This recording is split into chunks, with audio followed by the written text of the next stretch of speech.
next week, it was Angie's album release party in Jimmy's Bronx Cafe.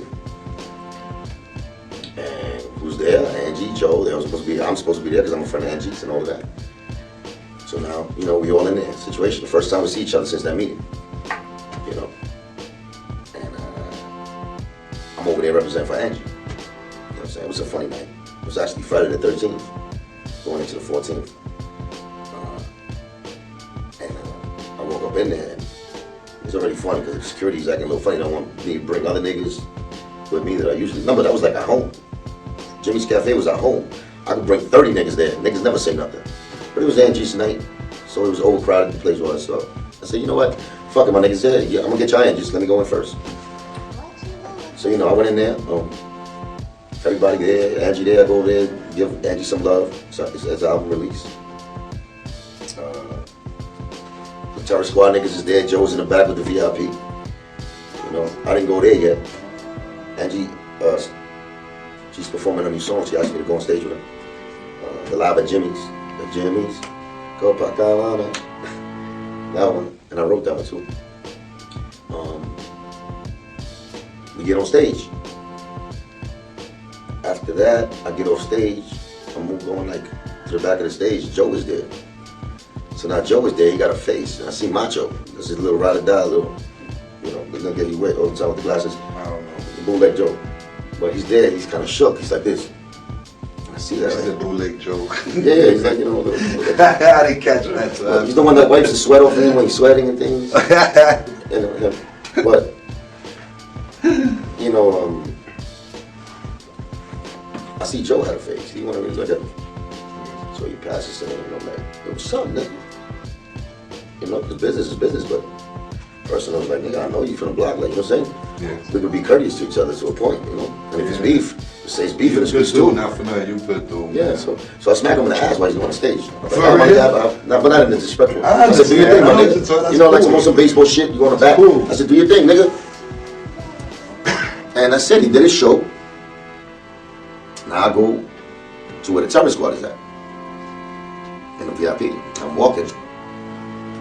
And it's dark, you know what I'm saying? But these niggas is performing, whatever. It's dark. Everybody giving me 5. Like all the time, with a smile. Sound, baby. I'm like, they didn't know nothing. You know what I'm saying at the time? Where was this at? At Jimmy's. Yeah. So, you know, so everybody give me love, whatever, everything. So I'm thinking everything cool, but I'm still with my open eye, like, I don't know. You know what I'm saying? So I'm in the back, dancing with a chick. You know what I'm saying? Joe come off stage, he gets back there, he goes back to the dark, like nobody sees the nigga. He's in the dark part of the VIP. I'm over here grinding the chick. And all of a sudden, Joe starts some shit with my man at the time. I don't even want to say his name anymore. I said it too many times, but he starts a little problem with my man at the time. And my man is already like this, like he got the face, like extra. He's mad, he feels that hate. So now I go to him and I say, yo, what's up, my nigga? What's up with the face? Like, what you mad for? It's not this nigga Joe. Nigga over here grilling me, looking like he gonna do something. So while I'm talking to him, I'm like, chill, relax. Because I know at the end of the day, you know what I'm saying? You know how niggas work through your friends and shit. They don't want to go straight at you, but they'll go to your friends trying to fuck them up. You know how I go? Yeah. So, you know, but this nigga's the only nigga that even do that to, but he did it anyway. Joe started, you know, whatever. So I'm telling him, calming him down, I'm calming my man down, like, yo, my nigga, listen, it's probably not even that. It's probably other issues. So niggas just get mad, and you know what I'm saying? So I'm explaining to him that this nigga Joe pops up in front of this nigga's face while I'm there. I'm right here. Joe's here, and this nigga's here. Wow. So now I'm looking at both of these niggas. Yeah. Them niggas is sizing each other up like they gonna fuck each other up. And I'm like this. That niggas is not doing this right here. Yeah. It's mad people. It's Angie's party.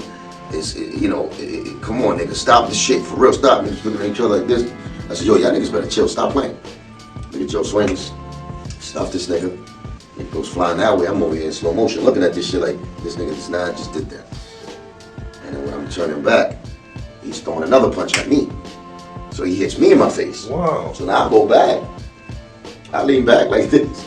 Blah. I'm like, yo, this nigga for real? Like, and in my head, in slow motion. Yeah. Like I can tell you, I remember them barrels in that Cuban shit with the plank. I'm trying to I believe you. I'm telling you the memory. I believe you. The memory is that when he punched me in my face right here, yeah. all I said, as soon as he touched my face, I said, this nigga did not just do this, right? This nigga just went, like, you know, that's enemy already. But to the extra shit, it's like embarrassment to everything. He made it publicized, people mad, important people there. You did this here. And all that nigga back. So and that's me going backwards. When I'm coming back up, like I'm giving you the fourth, you know, the the little minute details. That's me going like this. Now when I'm coming back, I'm like, I'm gonna knock this motherfucker out. I can't believe he did this. And I'm over here like this, cocking back, and they just rock. Bah! So yeah, Oh, that. So now he's like this. Then I hit him with the left, bah, with the right again, bah. Now I wobbled him all the way back to the railing. When that happened, security all swung. They grabbed me. They grabbed him. He's over there like this. I'm over here like, motherfucker. You know, the devil came in. Well, not the devil, but you know, the bad angel came in. Yeah. So I wanted to get him. Like my focus was on him because he did that. He's like, so that just it broke off all the lines of love there. You know, because that was the confirmation that this nigga, you know, like why would you even think that way? I know you too long. Like we could have went to the back of a street alley somewhere and settled it. You know what I'm saying? Or some shit like that. And you're 6'3", you know what I'm saying? I'm 5'8". And you know, you tried that, even though it was a setup. It's not, at the end of the day, it's a setup. You do that. I don't even know if you set me up with that nigga that you got punched in the face. I don't know, because at the end of the day, it's like, how you come so quick to do that to me when you could have did that first, like a man. I always respected you as a man, so why you did that? So,